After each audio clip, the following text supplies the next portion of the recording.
Hey, it's Todd Ault, and I'm in San Diego at the Secret Knock conference, where I just got done speaking about an hour and a half ago.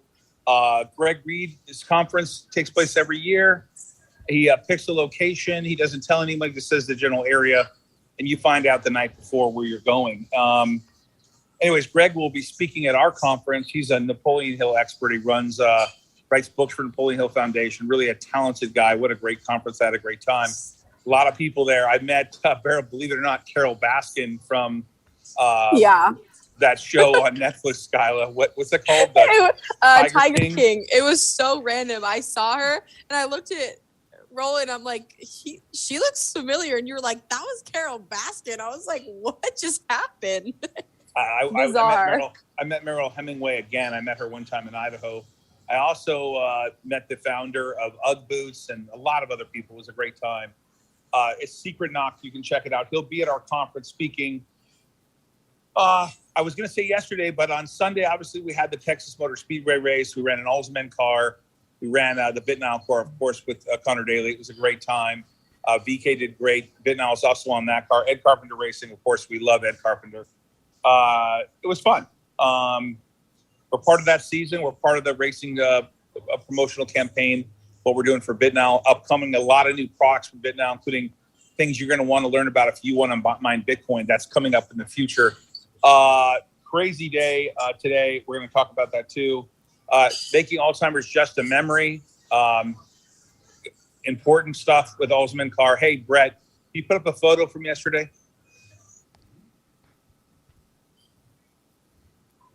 Where do I see the photo? Oh, there it is. Oh, is that me inside the team? That's nice. That's fun. That was a good time. All right. It's a little bit disjointed here because I'm in San Diego and I really don't like these remote things. I like being back in the studio with Jason. Jason, what's going on with you today, buddy? Hey, man. Looks like all the meme stocks were back in play today. That was fun to watch that. GME was ripping. AMC, a couple oil tickers, ENSV. Looked like Alzman had a lot of volume today, Todd. I don't know if you had a chance to look at that. That was interesting. Yeah, that photo I'll come back to Alzman in a second. That photo was me with Tim, the president, and Derek Walker, who's a legend of Ed Carpenter Racing, and it was just fun to listen to the team prep. A lot of team effort when they race these cars. It's crazy. As far as Alzman is concerned, obviously I saw James Yang, who covers the stock, put out a $15 target. Came out about the Cambridge University news, talking about lithium and what could happen there. Great report. I put it up on my Twitter. Those of you who follow me and ask me about my social media, my Twitter is registered with the SEC. We did file an 8K many years ago, so you can look at my Twitter. And a lot of times I provide links up, but we never recommend stocks here. It's really important to understand. You got to do your own research.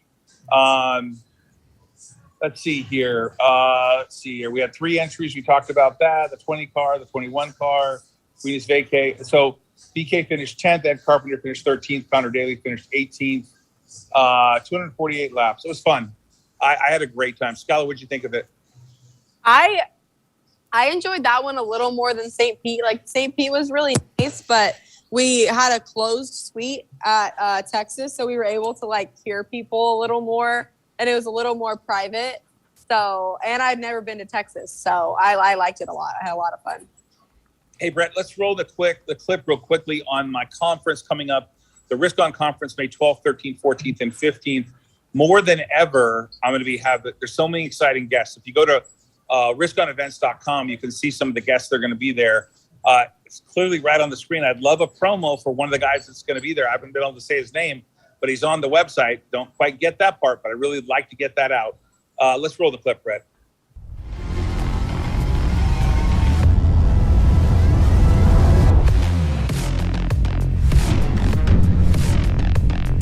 If you have a business that's doing $1 million, $500,000, and you want to grow to 15, 20 million, these things are going to be available to you.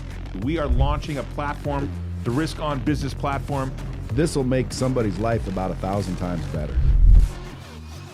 You got a business and you want to expand your business, whether you're in the restaurant business, you're in technology, you manufacture something, whatever your business is, if you want to scale it, you want to be here. This is going to be a conference where you can learn something, meet people, and network.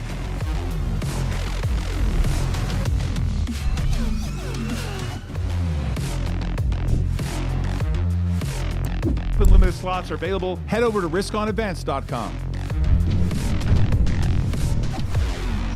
Hey, all my podcasts are available on every, Apple, Spotify. My podcasts are available everywhere. I've got a lot of new podcasts coming out. You guys got to check out the one with Kalpana Pod and all the other podcasts. I'm really interviewing a lot of people I like, including Greg Foss, who's going to be at the conference. Check out riskevents.com, riskonevents.com, if you guys want to get your tickets to the event. And enough promo for today because we have it shortened.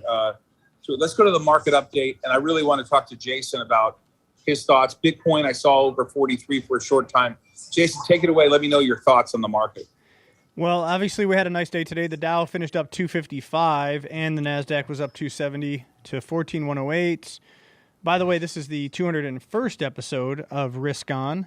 We did have the 200th in Texas. The S&P plus 50 today, 45.11. The smash of gold, silver continues. Gold, $1,922 an ounce. Silver, $24.90. So cheap, in my opinion. Half of its all-time high in a huge environment where inflation is massive. Dollars have been printed into oblivion. Silver is actually a strategic metal used in biomedical industry, massive conductor of electricity, used a lot in defense for missiles, that's for sure. Silver is, it's very undervalued. That's just my opinion. Look at the chart. Highly manipulated also, that's a fact. It's proven fact because JP Morgan has paid a massive fine numerous times regarding manipulation in the silver market. That's a fact. You can look that up. Copper, $4.70. Bitcoin currently $42,673. Todd, Ethereum was actually around 3,000 as well. Todd, you mentioned the chart looked very bullish on Bitcoin. You said that it's possible that we could test 45,000 here in the next, days, maybe a week or two. You still feel that way? I think in the next 7 days, you're going to test the 45,000. Bitcoin looks strong. Obviously, it's not a recommendation. We don't recommend buying or sell securities here. You got to consult with a financial expert. But I will tell you, we do mine Bitcoin a bit now. We mine it. We're installing a lot of miners. Jason, seeing reports that you just took delivery of another 297. And obviously, we've already talked about that. 2,300 coming at the end of this month. We're cranking out more than one Bitcoin a day. Could not be more prouder of the team. Really, really thrilled about that. Jason, some things that concern me about the market. You got the 10-year at 238, 2.38%. Well, that's not a big deal. You got oil at 111 a barrel. That is a massive tax on the average person, a massive tax. Just incredible. We talked about gold, but copper still 471. Yep. You got a massive internal tax taking place. And I don't think that we're going, I talked about this before. I think you've got a new $100 handle on oil, maybe $90 on oil.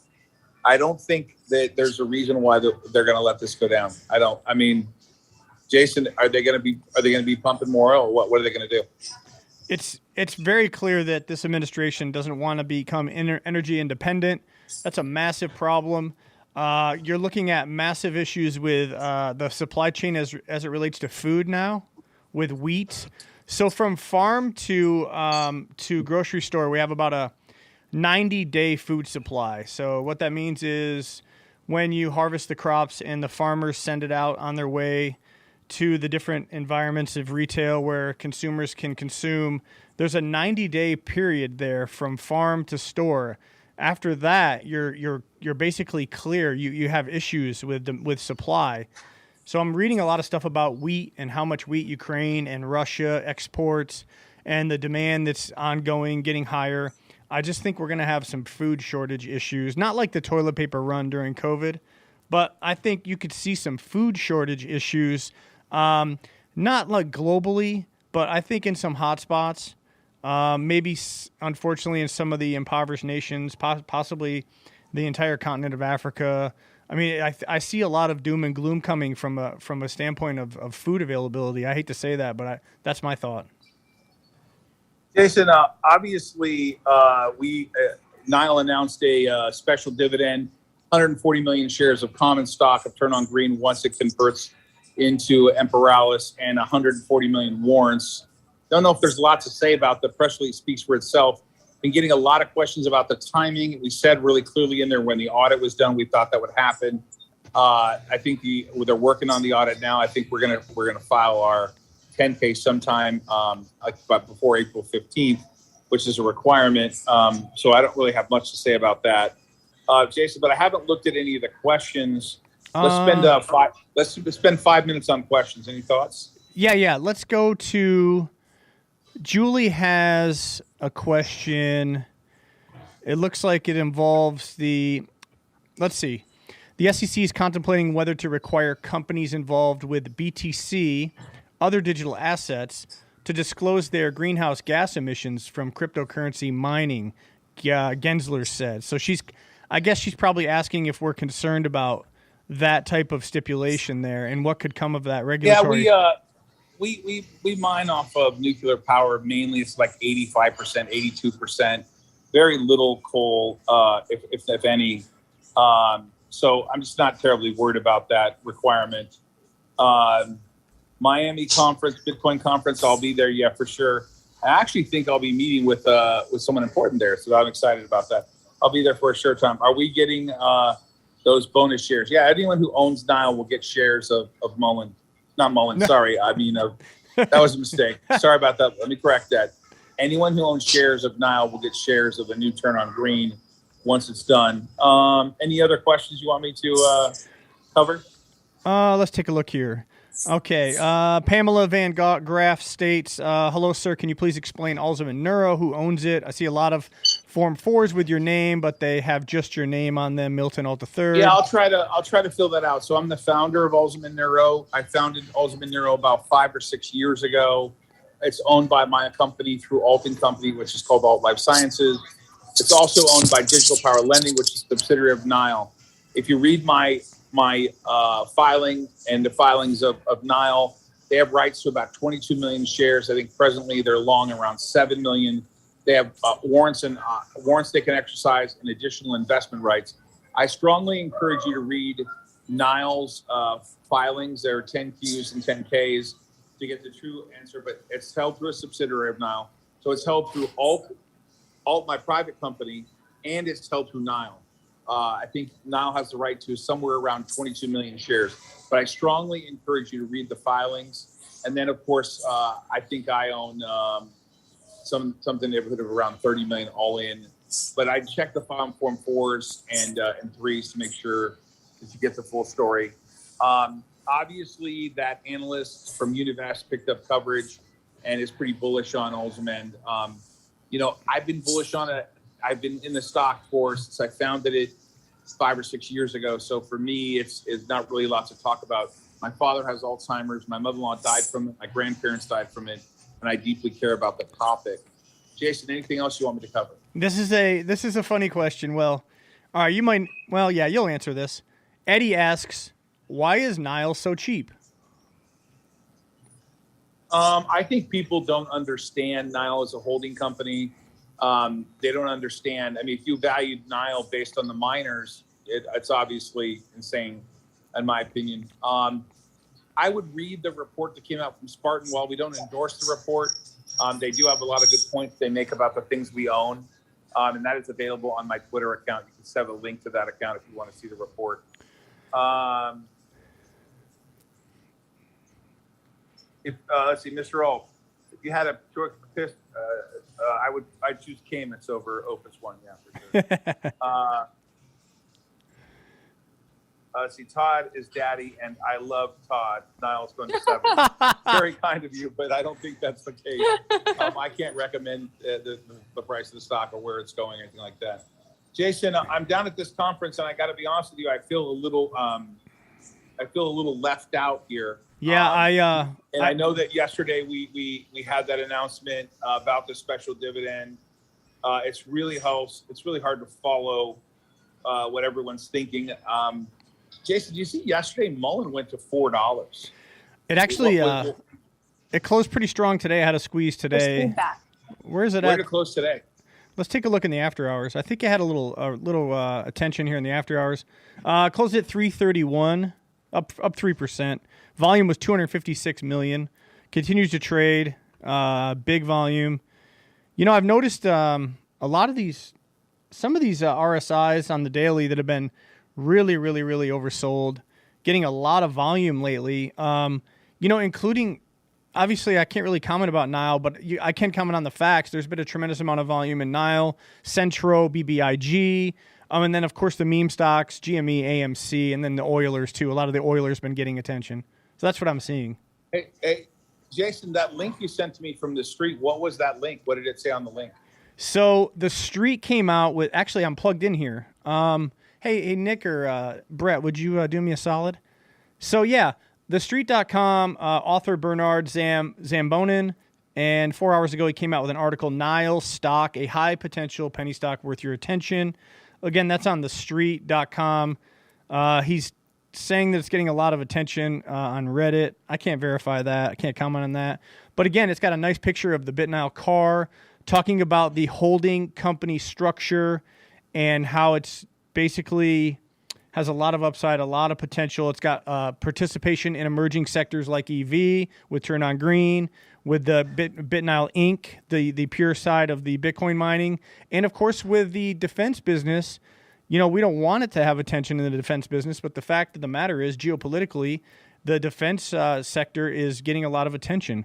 So it gives you a biography of BitNile, who they are, Las Vegas-based company, talks about DeFi, talks about the structure of the holding company and the subsidiaries. It's a really good article, Todd. It's quite involved. That came out 4 hours ago. Nice. Okay. Skyla, it's your time. Let's go. Okay. All right. So, okay. So a husband and a wife are sitting on their porch and having like morning coffee. And the wife says to the husband, I noticed that our neighbor gives his wife a goodbye kiss every day before he goes to work. Why don't you do that? And he's shocked and he says, honey, I can't do that. I don't even know her. Nice. Christy, what's up? What's on the agenda? Oh, Randy's available today. Hey, oh really? Let's go, shit! Randy. I didn't even see Randy in here. I snuck in. What do you got for us, Randy? You got anything you want to talk about racing at all? Yeah, it was a great weekend in Texas. Obviously, the results didn't pan out, but Rinus VK led for 5 laps, and it was exciting to see when we were on the suite. The whole suite erupted when he took the lead. It was like, wow, you realize what it's going to be like if we can get a win or a podium down the line here. It was real exciting. And then actually, I don't think people knew, we were all sitting in the suite, and Ed Carpenter led for 4 laps also. Lap 194, he took the lead for 4 laps through the pit sequence, but that was awesome. Let me be clear. If he wouldn't have got that, if that crash wouldn't have happened, that would have been a great strategy. Yeah. So that was a long yellow, and everyone was able to conserve gas. So yeah, Ed Carpenter did lead, but unfortunately, that crash gave everyone an opportunity to continue to participate. So yeah, it is what it is. Randy, anything else you want to cover? Yeah, just I just thought it was a super proud moment for Stefan Jackman. I was on the grid before the race, and he stood next to Ed Carpenter, next to the Alzheimer car, and it had to be a super proud moment to see him watch the car roll away on his maiden voyage. And I was happy for Stefan. And then also, Christy, our producer, had a little surprise. Her parents rolled in from Louisiana, and she wasn't expecting that. And they're super nice people. I got to meet them, and so there's a lot of good fun this weekend for sure. Hey, tomorrow the show is going to be at 1 o'clock, 1:05 Pacific time, on time. We're going to be covering a lot of questions about Mullen, a lot of questions about Nile. It's going to be open mic, talking to our investors, friends, and colleagues about some of our investments. We're going to have a really at least a 30-minute question and answer session. Jason and I will be there about Bitcoin. Then we're back in the studio on Friday, guys. Tomorrow I'll be doing the show remotely, but we will be doing a lot of questions, so be ready for your questions tomorrow. I appreciate everybody. Check out riskonevents.com and make sure you guys check out my... Hey, for those of you who think I pay for followers, I do a lot of advertising, and yes, it does lead to me getting followers, but I just passed the 2 million mark on my Instagram this morning. 2 million people paying attention. That's crazy. Yeah, we're heavily promoters. We're promoting the idea that anyone can start a business if they care about it. anyone can focus if they're willing to risk on. Risk on, everybody. Jason, thank you so much, buddy. I know you're working hard to get those miners delivered. Skyla, thanks for being here with me. Christy, team, Nick, Brett, miss you guys. Be back there on Friday. Everyone will see you on tomorrow, 105. It'll be question and answer session for Mullen and all the investors we have in the portfolio, including ad tech. People don't understand we own a big chunk of ad tech, about 40% of that. We own a ton of Alzamend. The portfolio, people are finally starting to notice that Nile, as a holding company, owns a lot of other companies. We want to get the word out about that. But hey, make sure you read the filings. It's not a recommendation. We don't endorse any of these reports, but they are important to read to understand what other people are saying. Jason, any final thoughts? Not much, man. I got a lot of late night calls from places all over the world trying to do my job. It's been fun, and I look forward to continuing to ramp up what we can do on the Bitcoin side. All right, brother. I'll see you guys tomorrow. Take care, everybody. Risk on. It's gone. 2-hour meter.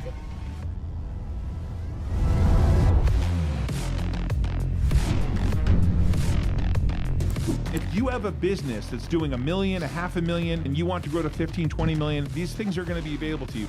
We are launching a platform, the Risk On Business Platform.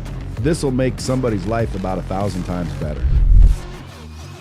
You got a business and you want to expand your business, whether you're in the restaurant business, you're in technology, you manufacture something, whatever your business is, if you want to scale it, you want to be here. This is going to be a conference where you can learn something, meet people, and network.